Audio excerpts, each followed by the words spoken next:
Hello, so I finally got my hands on the newly released in the UK and Europe Krytac Trident CRB. They've been around in the States for several months now, but the Trident series are now available here.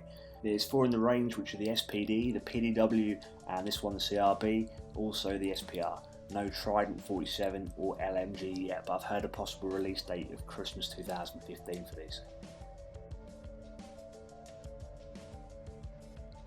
So let's take a look at the manual. I've got a Krytac sticker here, and it's nice to see the manual in English rather than the usual Japanese or Chinese. It tells you a bit about the dimensions of the gun, and interestingly it has a 6.05mm inner barrel.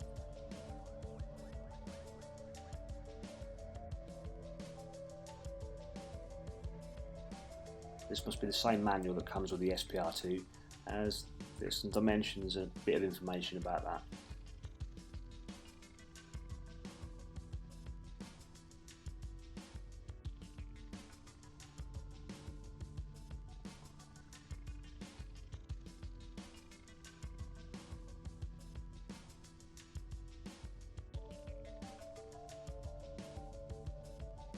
It's got a great parts breakdown list with every part corresponding to a part number, so hopefully there's going to be a vast range of spares available for this gun. There's also a breakdown of the gearbox with every part numbered and what looks like a list of every part of the gun. Very impressed by the manual.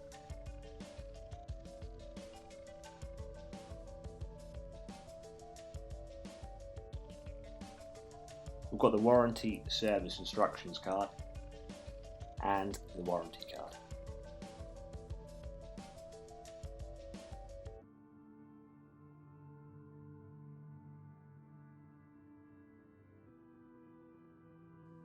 And here's the gun.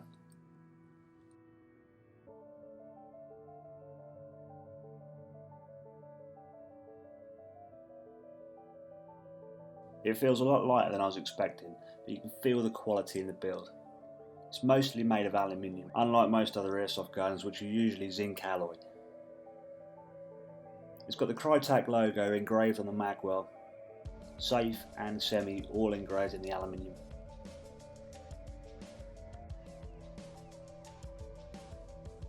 This side you have manufactured in Taiwan for training use only, all engraved, and the serial number. I'm guessing these guns all have individual serial numbers.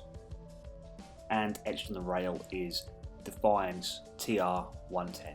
It has a 10-inch key mod rail with a 20mm standard rail on top. Interestingly, it has a nice looking but plastic flash hider which is stuck on with glue. There's also a tiny hex grub screw that needs removing with a supplied Allen key should you want to remove the flash hider. Although it's made in Taiwan, it's made for the American market, and for some reason they like to glue on their flash hiders, but I'll show you a bit later how to easily remove it.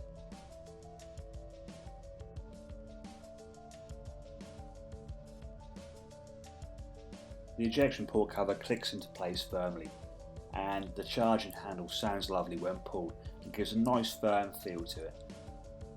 The fire selector also gives a positive feel and clicks into place nicely. The stock also clicks into place well and gives very little wobble and feels solid. Apparently some people in the States had an issue with the stock being a bit too wobbly. Whether they've corrected this for the UK release I don't know, but it seems okay to me. The sticker on the stock says, designed to meet government regulations with an output limit under 1.1 joules, which is about 340 FPS with a 0.2 gram BB. I'll give it a chrono a bit later to see what it actually is. I'm not sure if this is stuck on by the manufacturer or whether the retailers do it. It also says 9.6 volt NIM or 7.4 volt LiPo is recommended for optimal performance. I've heard lots of people in the States using 11.1 volt batteries with these, but I'm guessing with the UK lower FPS comes a weaker spring, so I'm not sure whether the 11.1 volt battery would cause pre-engagement with the piston and sector gear. Something I'll look more into. To get into the barrel compartment in the stock, you push in the two lugs and pull. Inside you'll find a standard mini Molex or mini Tamiya connector, whatever you want to call it, and an inline fuse. There's plenty of space in there for most types of batteries. It's got 2 sling points here and quick detach sling mounts either side of the stock.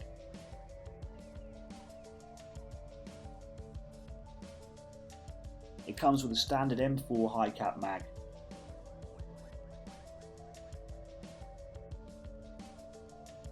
Also a small Allen key for the flash hider.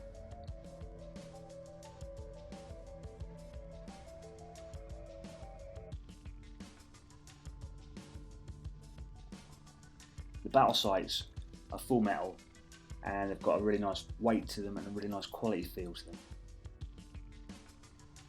And you also get your standard unjamming rod. Now the first sticker on the upper receiver comes off no problems at all.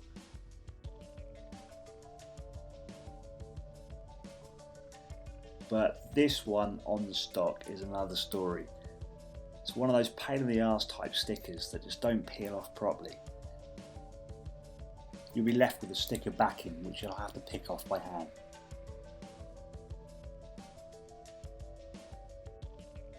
Now after the thankless task of picking all that off, you're left with a sticky residue. Now this is where my WE maintenance kit comes in handy. I've reviewed this in an earlier video, so if you want to check it out, feel free to.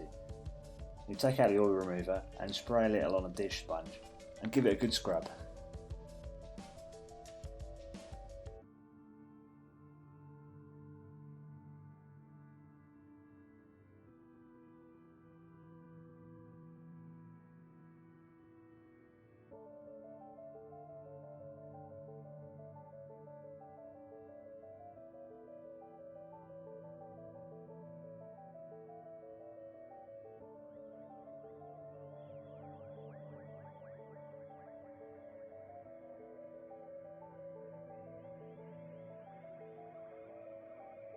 Just wipe off any of the excess residue and oil with a piece of kitchen roll.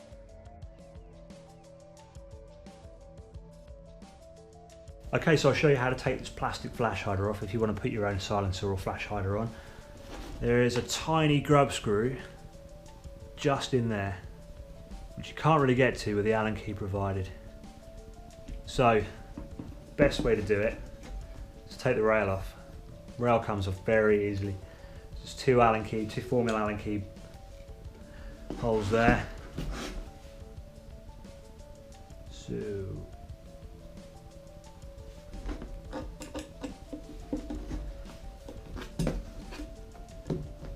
just loosen those off. You'd have to take them right out.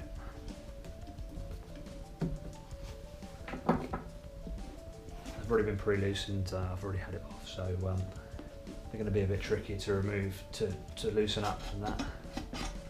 The rail slides off, like so. You've also got this little piece here. Take that off, don't misplace it. Right, so you're going to want to take this tiny grub screw out and get to it a lot easier now. So use the Allen key provided. I've already loosened that off as well, so come out nice and easy.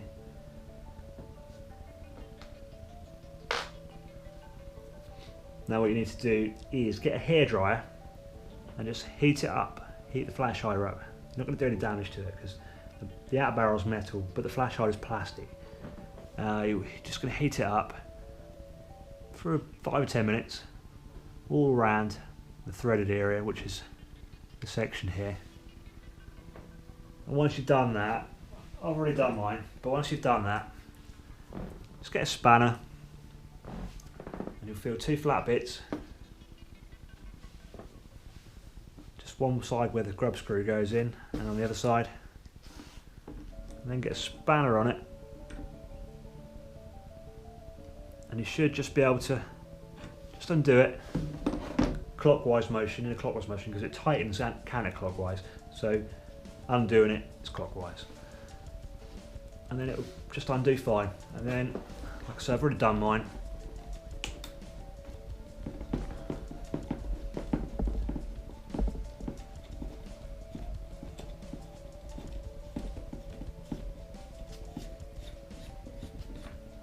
once you've taken it off, you can see all the crap and all the glue that they put on to keep the flash hider on. Now, it's quite a cool looking flash hider really, but it's plastic, so if you want to put a metal one on, do away with the plastic one, go ahead. You've also got a little washer there, if you need it, with a little O-ring there. Yeah, lots of crud from the glue, but there's your 14mm counterclockwise thread there, so you can put what you like on there. I just thought I'd show you with a few different sights on. Here it is with the standard battle sights on, and here it is again with the standard battle sights, but the Noveske Sandhog flash hider. And here it is with a low mounted T1 red dot.